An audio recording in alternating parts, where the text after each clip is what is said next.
গো পিতার সাহিত্যে এসেছি জলদামে। ও গো পিতা, তুমি স্বর্গ হতে আশীর্বাদ করো। আমি যেন পারি যেন এই রাখালের রাজ্যের মান মর্যাদা রক্ষা করিতে। বাড়িতেও আছেন? হ্যালো,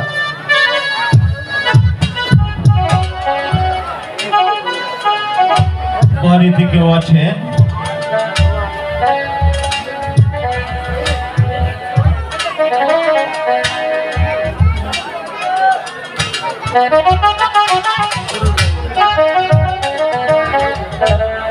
মহারাজ, কে কে আমার নাম ধরে দেখছে? কে? আমি যে ভিনদেশী মহারাজ। আজ আমি নিঃস্ব হয়ে আপনার বাড়িতে এসেছি। দয়া করে একটি রাতের জন্য আমাকে আশ্রয় দিবেন মহারাজ। তুমি আমার কাছে আশ্রয় চেয়েছো? তোমার বোধহয় বিদেশে এসে আমার কাছে আশ্রয় প্রার্থনা করেছিল, তাকে আমি আশ্রয় দিয়েছিলাম বলে আমার সরলতার সুযোগ পেয়ে আমার বাড়িতে চুরি করে পালিয়ে যায়। সেদিন থেকে আমি প্রতিজ্ঞা করেছি, কোনোদিন দেশে এসে আমার কাছে আশ্রয় প্রার্থনা করলে তাকে আশ্রয় তো দূরের কথা, তাকে আমি গণরক্ষা দিয়ে প্রার্থনা দিকে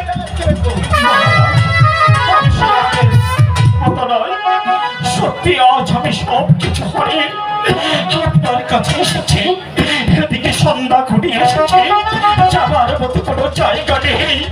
একটি রাতের জন্য আমাকে দয়া করুন, দয়া করুন। আমি কিছুতেই তোমাকে এই প্রাসাদে রাখতে পারবো না, তুমি চলে যাও।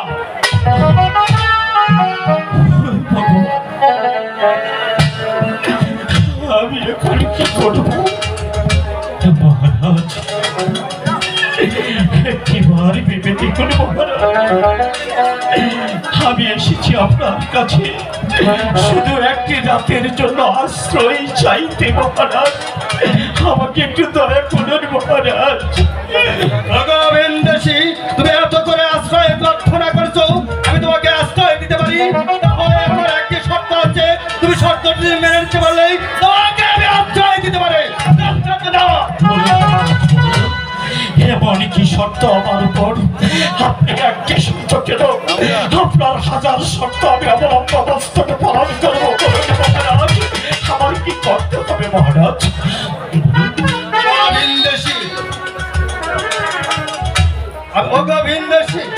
আগামীকাল সূর্যোদয়ের সাথে আমার সাথে সাক্ষাৎ করবে, আর সাক্ষাতের না করে চলে গেলে তুমি যেখানে যে অবস্থায় কেন আমি তোমাকে পাহাড়ে পর্বত নদী তন্ন করে খুঁজে বের করে তোমাকে এমন শাস্তি দেব। ঠিক আছে মহারাজ, আগামী 25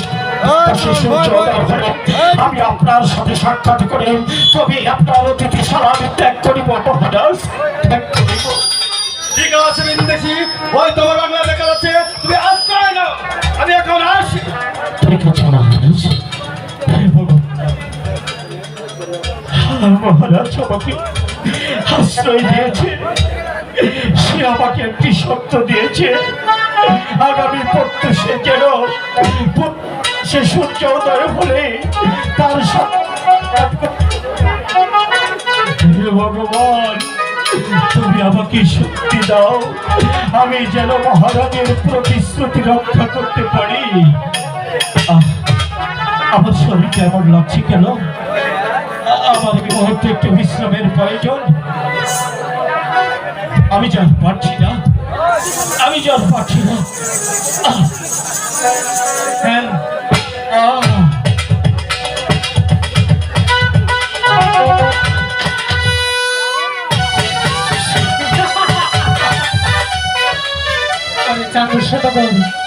তুই কে ভেবেছিস এই পথা চোখ ফাঁকি দিয়ে এখানে এসে আরামে এসে ঘুমাবে?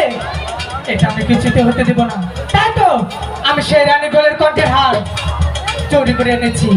এই গলার হার আমি তোমার কাছে রেখে গেলাম।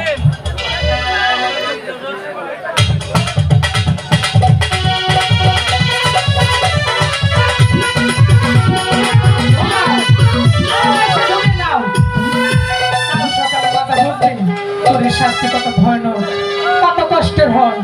ওই রাখাল রাজা তোমাকে চাবুক মারতে মারতে ক্ষত বিক্ষত করে দিবে, তুমি চোখের সাগরে কাঁদবে, আর আমি দেখি দূর থেকে সুখের সাগরে হাসবো হাসবো।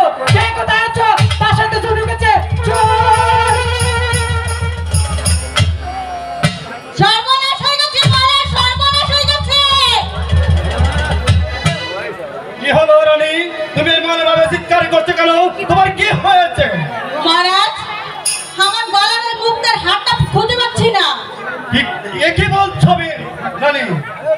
আমার কিছুতেই বিশ্বাস হচ্ছে না রানী, এই প্রাসাদ থেকে স্বর্ণ অলংকার চুরি হবে আমি তো কিছুতেই বিশ্বাস করতে পারছি না।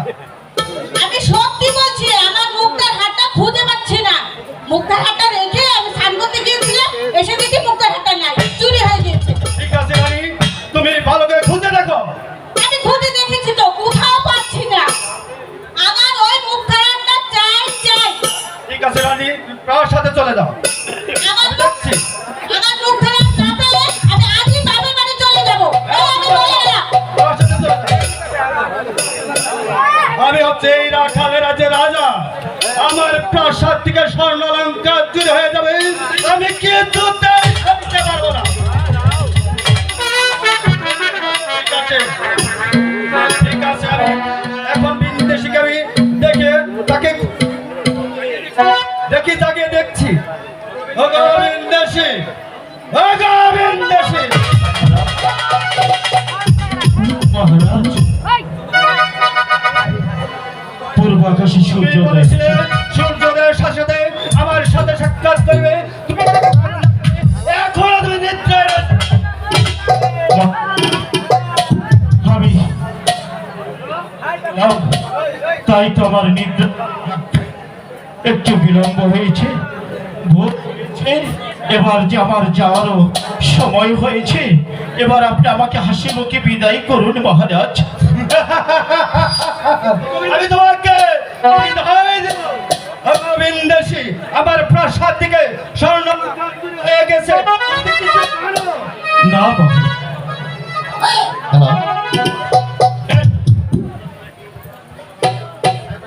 আমি আমি কিচ্ছু জানি না মহারাজ।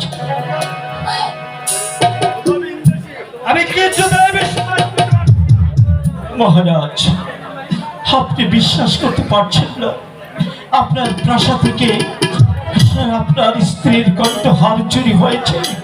আপনি জানেন আমি সারা রাত আপনার অতিথিশালায় ঘুমিয়েছিলাম। এই সম্পর্কে আমি কিচ্ছু জানি না মহারাজ। গোবিন্দেশি, তাহলে আমি তোমাকে বেশ তো মহারাজ, আপনি আমাকে সাজ করে দেখুন।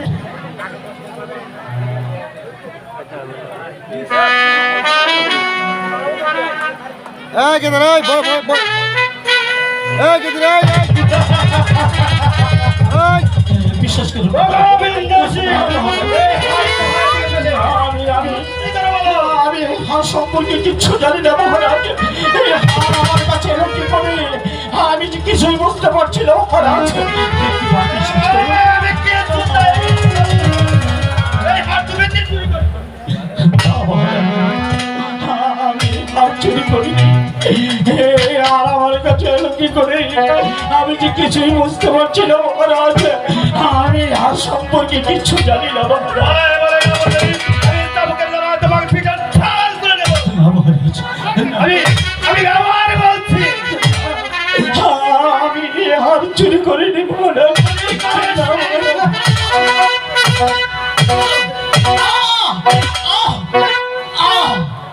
চুরি করিনি। আমার প্রাসাদ থেকে স্বর্ণ অলংকার চুরি করে আমার কাছে মিথ্যা কথা বলেছে।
মহারাজ এই বলে এই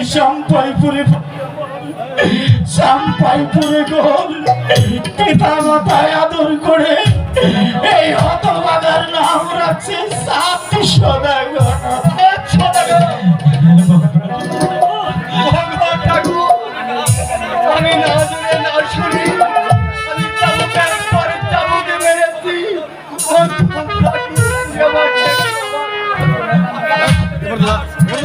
আমি না জেনে না শুনি আমার বাল্যকালের বন্ধুকে আমার নিজের হাতে চাবুকের পর চাবুকে মেরেছি। কি বলছেন মহারাজ? মহারাজ আল্লাহ বলা না পা ধরে চাই না বুঝলে না বোধ করে তোমাকে যেভাবে চাবুকের পর চাবুকে মেরেছি, তুমি পাল্টা আমার গায়ে চাবুকের পর চাবুকে মেরে আমার চাবুকের বদলা দাও। আপনি আমাকে চাবুক আমার এই চাবুক আমার হাতে করে দিলেন। আপনার গায়ে আমি এই চাবুক দিয়ে আঘাত করবো মহারাজ। তার আগে আপনার কাছে আমি করজোড়ে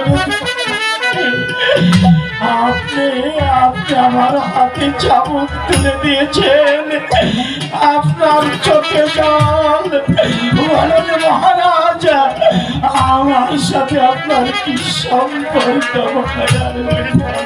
তুমি চিনতে পারোনি বন্ধু, আজ থেকে 12 বছর আগে রাস্তায় রাস্তায় ঘুরে বেড়াচ্ছিলাম এক মুঠো চাউলের জন্য। তুমি রাস্তা থেকে তুলে এনে আমাকে রাখালে থেকে এই রাখালে রাজা করে দিয়েছো বন্ধু। তোমার কাছে আমি ক্ষমা চাই, তুমি আমার তাহলে তুমি কি সেই আমার বাল্যকালের বন্ধু রাখাল রাজা? আমি রাখাল রাজা, আমার মুখে আয় ভাই, আমার মুখে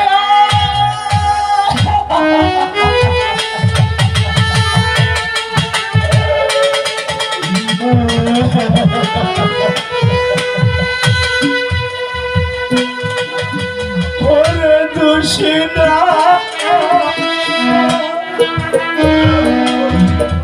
হাতো শিনা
এত সুন্দর প্লেয়ার এটা কার অনেক সুন্দর প্লেয়ার তো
আমি গিয়েছিলাম বাণিজ্য করতে কি যেন এক কাল বৈশাখী ঝড় এসে আমার ছোট্ট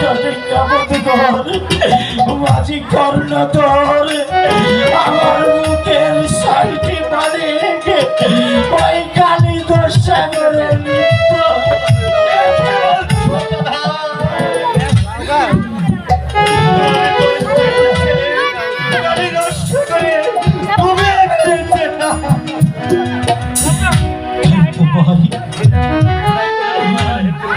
যন্ত্রণার পদ্ধতি তোমাকে পেয়ে আমি আমার বুকের স্থাপিত আগুনগুলো নিভে যাচ্ছে।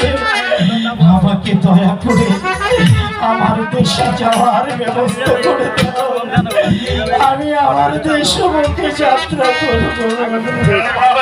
আমি তাই ব্যবস্থা করবো, তুমি আমার সঙ্গে চলো।